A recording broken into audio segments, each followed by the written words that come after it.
खबर की ओर और बात करते हैं किस तरह से अमेरिकी राष्ट्रपति डोनाल्ड ट्रंप को झटका लगा है।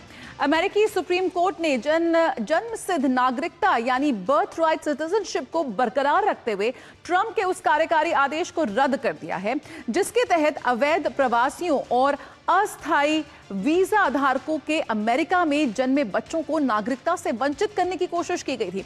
कोर्ट ने स्पष्ट किया कि अमेरिकी संविधान के 14वें संशोधन के तहत अमेरिका में जन्म लेने वाला लगभग हर बच्चा जन्म से अमेरिकी नागरिक है।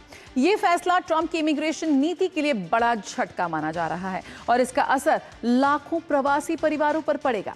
अब सवाल यह है कि इस फैसले के कानूनी, राजनीतिक और वैश्विक मायने क्या है यह पूरा मामला।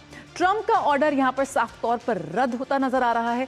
जनजात नागरिकता पर झटका यहां पर लगा है और बर्थ राइट सिटीजनशिप कानून बरकरार यहां पर रखा है सुप्रीम कोर्ट ने।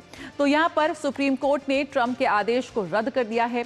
कोर्ट ने 5 और 4 बहुमत से सुनाया यह फैसला, यानी कि जो बर्थ राइट सिटीजनशिप को सही ठहराया है कोर्ट ने।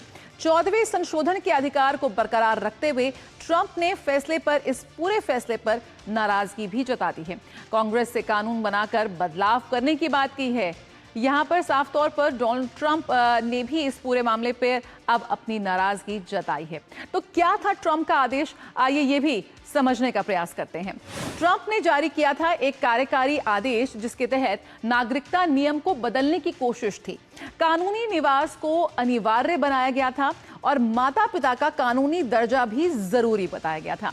केवल पात्र बच्चों को नागरिकता अवैध मानी गई थी। साथ ही ट्रंप ने कहा था कि जो अवैध प्रवासियों के बच्चे हैं उन पर रोक लगे और कोर्ट ने इस आदेश को रद्द कर दिया है। तो क्या कहता है ये पूरा कानून, आइए ग्राफिक्स के जरिए समझने की कोशिश करते हैं। तो क्या था ट्रंप का आदेश, क्या चाहते थे वो, और अब जो कानून है वो क्या कहता है, देखिए। 1868 में 14वें संशोधन से मिला यह अधिकार। जब यूएस में पैदा हुए सभी अमेरिकी नागरिक जन्म के साथ उनको मिलती है नागरिकता, यानी कि अगर आप अमेरिका में कोई भी बच्चा पैदा होता है तो जन्म के साथ ही उसे अमेरिकन सिटीजनशिप मिल जाती है। माता पिता की नागरिकता जरूरी नहीं, कोई जरूरी नहीं कि माता पिता अमेरिकन सिटीजन हो। अगर बच्चा पैदा हुआ है तो उसे मिलेगा। अस्थायी वीजा वालों के बच्चों पर यह लागू हुआ और अवैध प्रवासियों के बच्चों पर भी लागू हुआ, जहां पर सिर्फ उनके बच्चे नागरिक बने, अमेरिकी नागरिक, लेकिन माता पिता नहीं। और इसी कानून को लेकर काफी नाराज नजर आए अमेरिकी प्रेसिडेंट डोनाल्ड ट्रंप और उन्होंने इसे बदलने का प्रयास किया। वो चाहते हैं कि ये अगर सिर्फ अमेरिका में पैदा होने से किसी को यूएस सिटीजनशिप ना मिले। अखिलेश सुमन हमारे साथ इस वक्त जुड़ गए हैं और जानकारी के साथ। अखिलेश, बड़ा झटका यहां पर लगा है अमेरिकी प्रेसिडेंट को, क्या कुछ अदालत ने साफ तौर पर कहा, किस तरह से इसका असर भी लंबा जाने वाला है उन लाखों प्रवासी परिवारों पर जिनके बीच एक चिंता की लहर दौड़ गई थी?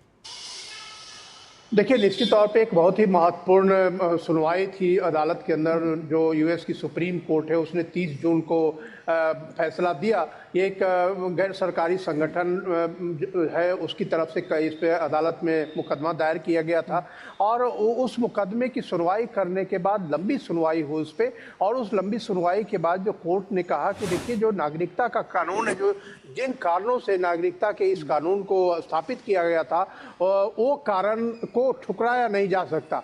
माना जाता है कि जो लिबर्टी एंड इक्वलिटी का जो सिद्धांत है वो लिबर्टी एंड इक्वलिटी का सिद्धांत इससे बाधित होता है।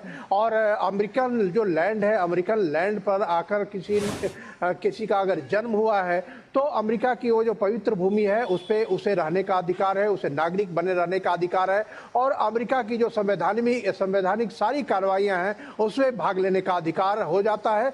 और इस वजह से उसकी नागरिकता को रद्द नहीं किया जा सकता, उसकी नागरिकता को वैध माना जाना चाहिए। और सुप्रीम कोर्ट के इस निर्णय के तुरंत बाद हमने देखा कि डोनाल्ड ट्रंप ने एक ट्रूथ सोशल पे एक मैसेज फ्लैश किया और उन्होंने बधाई दी वैसे लोगों को जो मानते हैं कि जिन्हें मानते हैं कि उनको नागरिकता नहीं मिलनी चाहिए थी। तो निश्चित तौर पे डोनाल्ड ट्रंप जिस तरीके से अमेरिका के अंदर हस्तक्षेप करना चाह रहे थे, उसमें अमेरिका की कोर्ट ने लगाम लगा दिया है और वहां जो एक न्यायिक समानता का अधिकार है, उस न्यायिक समानता के अधिकार को फिर से अमेरिका के कोर्ट ने स्थापित कर दिया है। बिल्कुल, लेकिन अखिलेश एक बार फिर यहाँ पर साफ तौर पर नाराज नजर आ रहे हैं डोनाल्ड ट्रंप, और वो चाह रहे हैं कि इसमें बदलाव हो, क्योंकि डोनाल्ड ट्रंप के एक आदेश से कानून में बदलाव नहीं हो सकता, ऐसा सुप्रीम कोर्ट ने कहा है। लेकिन यहाँ पर डोनाल्ड ट्रंप कानून में बदलाव कराना चाहते हैं अब।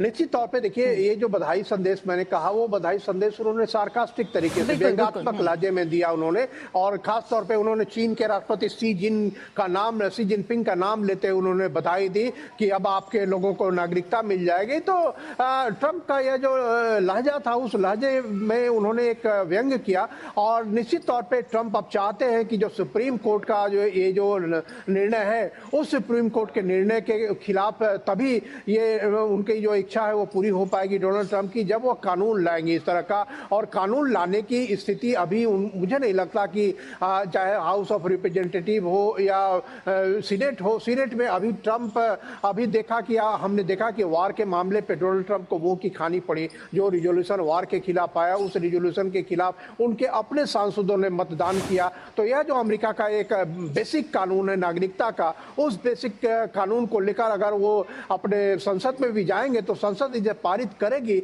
इसमें संदेह है। क्योंकि अमेरिका की पूरी डेमोग्राफी में जो है वो अप्रवासी लोग हैं जो दूसरे देशों से आए हैं, उनकी बड़ी भूमिका है। बड़ी बड़ी कंपनियों के सीईओ को देखेंगे, उन सीईओ में जो अमेरिका के गोरे लोग केवल नहीं है, अमेरिका के में जो वैसे लोग भी हैं जो अश्वेत हैं, जो कई दूसरे देशों से आए, वहाँ पले बढ़े और उन्होंने वहाँ के विकास में योगदान किया। और ऐसे लोगों को अमेरिका, मुझे नहीं लगता कि अमेरिका की संसद उसकी मान्यता देने के लिए राजी होगी। और डोनाल्ड ट्रंप को यहाँ पे विराम लेना होगा। जिस तरीके से उन्होंने टैरिफ के मामले पे जो सुप्रीम कोर्ट ने अपना निर्णय सुनाया और डोनाल्ड ट्रंप को अपना विराम देना पड़ा, उसी तरीके से इस मसले पर भी डोनाल्ड ट्रंप को विराम लेना पड़ेगा। लेकिन इतना कह सकते हैं कि डोनाल्ड ट्रंप ने चुनावी जो वादा किया था, तो इस चुनावी वादे को उन्होंने अपनी तरफ से पूरा किया। अब अमेरिका की कोर्ट ने उसे खारिज कर दिया। बिल्कुल, तो साफ तौर पर यहाँ पर कोर्ट के साथ डोनाल्ड ट्रंप की ठानाठानी जो है वो बरकरार है, चाहे टैरिफ का मामला हो, चाहे इस बर्थराइट सिटीजनशिप का मामला हो। अखिलेश, लेकिन इसका एक बड़ा संदेश यहाँ पे उन तमाम लाखों प्रवासी परिवारों में क्या जा रहा है, जिनमें भी काफी ज्यादा असहज का माहौल था। एक बड़ी संख्या में भारतीयों पर भी उस जो ट्रंप का आदेश था उसका असर देखने को मिल रहा था। बिल्कुल, ये जो प्रवासी लोग थे जो दुनिया के कई देशों से आते थे और जो वहाँ काम भी कर रहे थे और वहाँ उनके बच्चे ने जन्म लिया, तो उसके आधार पे उनको नागरिकता नहीं मिलने से उनके अंदर निश्चित तौर पे एक निराशा की बात थी। और देखिए जया, अंत में ये भी तो कहना पड़ेगा कि जो भी अमेरिका जाता है, एक अमेरिका का एक ड्रीम लेकर जाता है, और जो अपनी कैरियर, अपने बच्चों के कैरियर, उन सारे लोगों के बारे में उनका एक ड्रीम होता है। और उस ड्रीम पर उन्होंने लगा था कि डोनाल्ड ट्रंप के इस आदेश के बाद वो जो ड्रीम है, वो जो उनका सपना है, वो सपने चूर चूर हो रहे थे। लेकिन निश्चित तौर पे जो सुप्रीम कोर्ट ने जो दिया है, अपना आदेश दिया है, उस आदेश से उनके वे सपने निश्चित तौर पे बाधित नहीं होंगे। और अमेरिका में जो रह रहे हैं, अपने बच्चों को पालने का, उन्हें आगे बढ़ने का एक मौका निश्चित तौर पे और मिलेगा। अब निश्चित तौर पे आगे आने वाले दिनों में किस तरीके से अमेरिका की संसद, अमेरिकी जनता कैसे इस मसले को लेती है, एक रहेगा, चुनावी मसला रहेगा। निश्चित तौर पे आगे आने वाले दिनों में भी कंजर्वेटिव पार्टी इसको चुनावी मसला बना सकती है, रिपब्लिकन पार्टी इसको चुनावी मसला आगे भी बना सकती है कि किस तरीके से हमने सोचा था कि अमेरिका को एक चाक चौबंद ऐसी व्यवस्था बनाई जाए, लेकिन कोर्ट ने नहीं माना है। तो ये रहेगा आगे आने वाले दिनों में। अभी एक मिड टर्म इलेक्शन होना है, सीनेट का आधे सीनेटर जो है वो चुने जाते हैं, नवंबर में मिड टर्म इलेक्शन होगा। संभावना इस बात की है कि मिड टर्म इलेक्शन में रिपब्लिकन पार्टी, डोनाल्ड ट्रंप इसको मुद्दा बनाने की कोशिश करेंगे कि किस तरीके से हमने अमेरिका के हितों को बचाने का काम किया, और सुप्रीम कोर्ट ने इस पे बाधा डाल ली है। तो वे अपील कर सकते हैं अपने वोटरों से कि हाँ जी, हमको वोट दीजिए ताकि हमको मेजॉरिटी रिपब्लिकन सीनेट में मिले और उसके माध्यम से हम एक कानून ला सके। और उसके बाद और निश्चित तौर पे जब हाउस ऑफ रिप्रेजेंटेटिव के लिए चुनाव होगा तो उस समय भी ये अपील वो करेंगे। देख, चुनावी मुद्दा निश्चित तौर पे डोनाल्ड ट्रंप के लिए बचा रह गया, रिपब्लिकन पार्टी के लिए बचा रह गया।